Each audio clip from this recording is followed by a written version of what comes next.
We have Maple Leafs goaltending legend, Curtis Joseph. Nice to see you, my friend. And we have the captain, number 17, Wendel Clark. How are you? How are you? Nice to see you, my friend.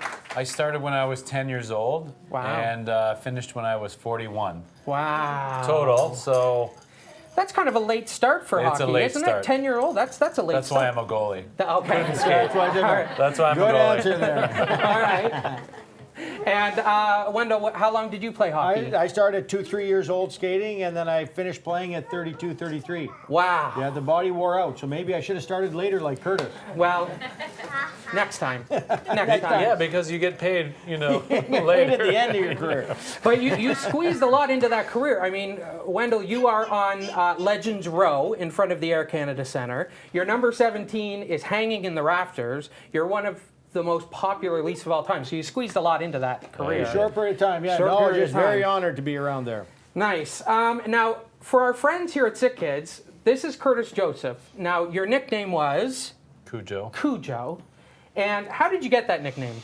So there was a guy in St. Louis that I played with, and he couldn't say Curtis Joseph, so he shortened it to Cujo. C-U-J-O. It's the first two letters of my first and last name. Yeah. Now, some of you are saying, wait a minute, there is a room here at SickKids called Cujo's Kids, and that's from you. When you played as a Leaf, you helped to raise money and made a big donation to make this room where kids go to get some of their medicine, right?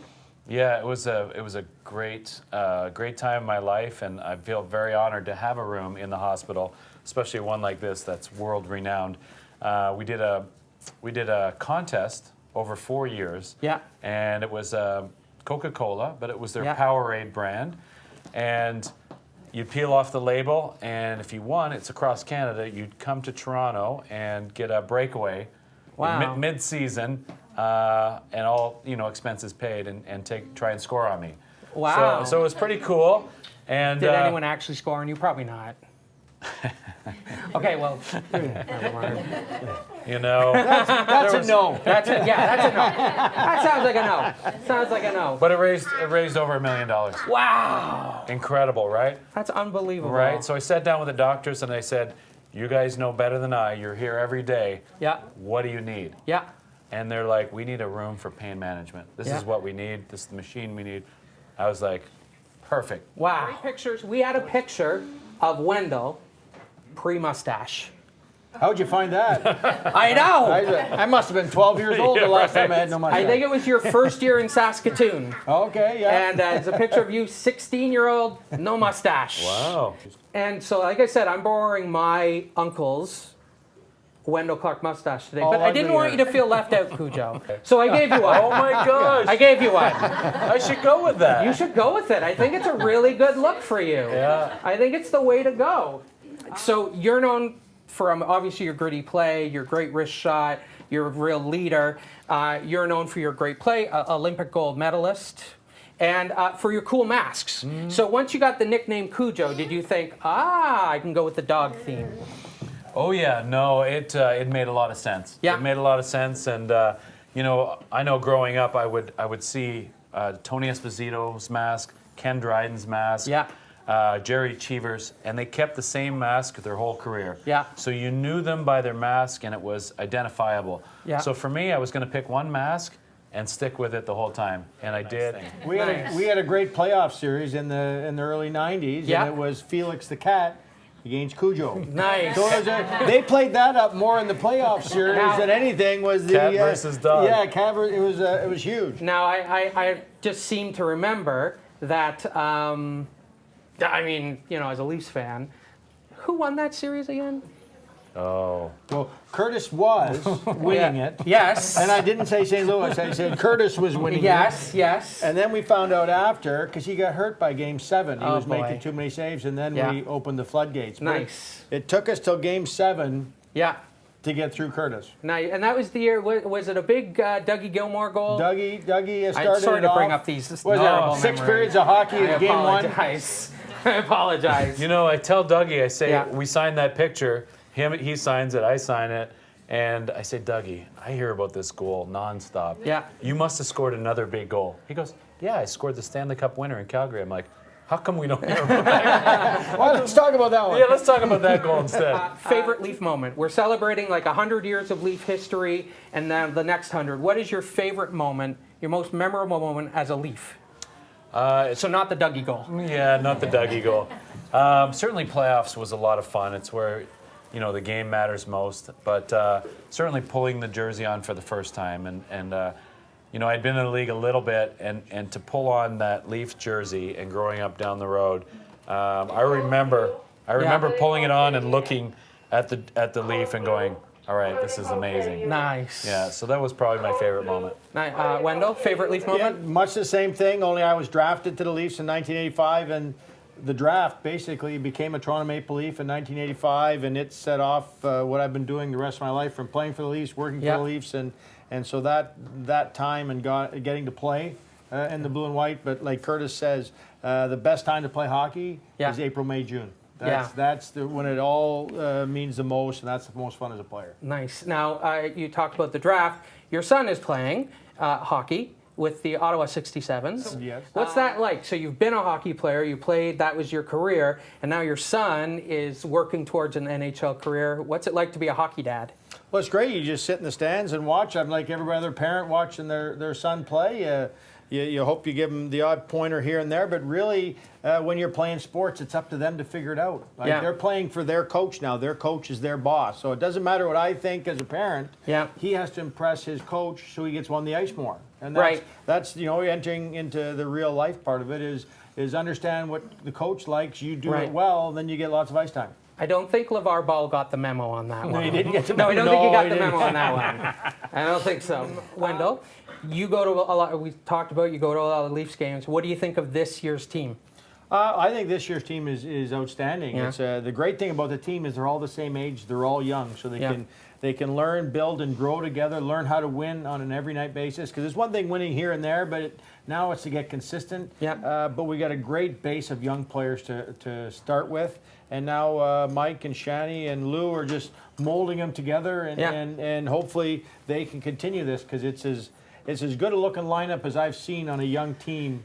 Since I've been here, so hopefully they continue. The Maple Leafs, this crop, in the next 10 years, multiple choice question, how many Stanley Cups are they going to win? 10, 9, or 8?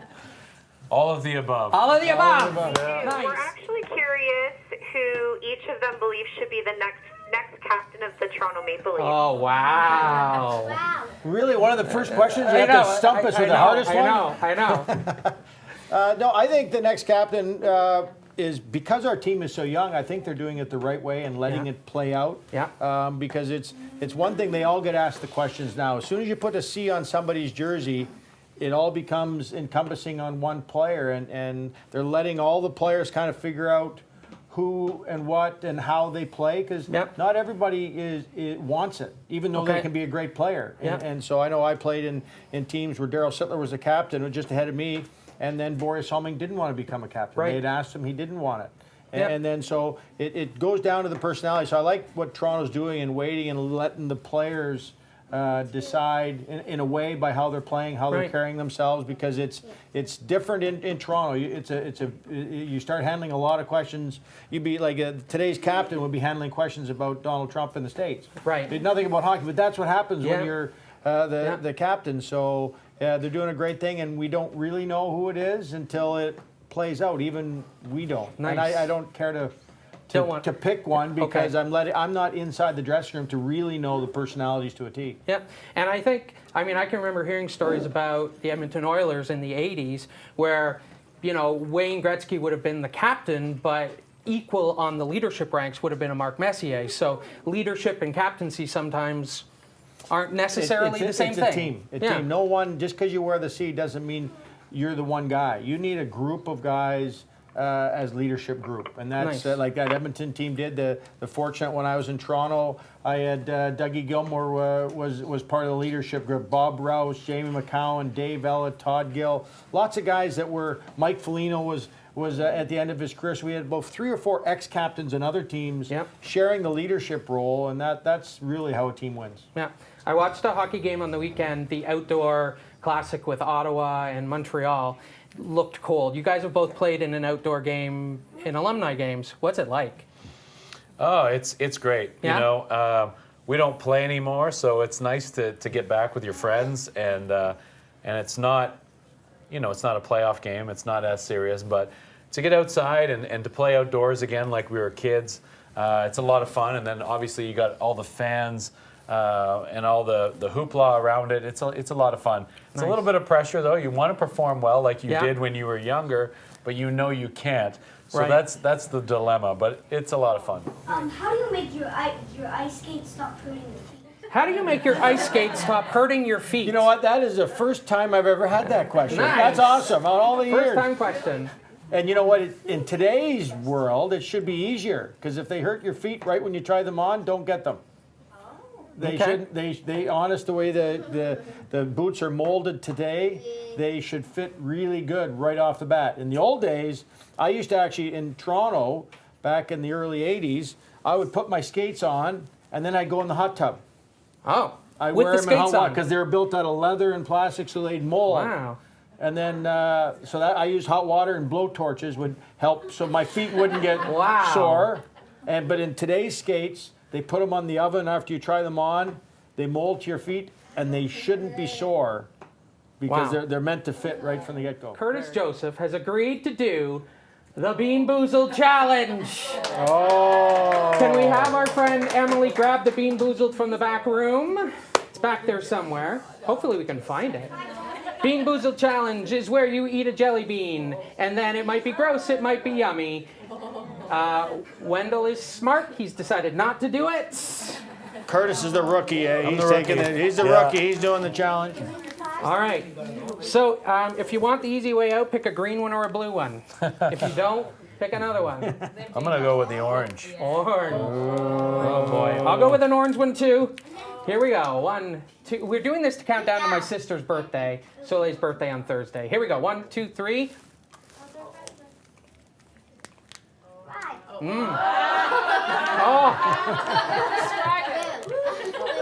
Mine is vomit.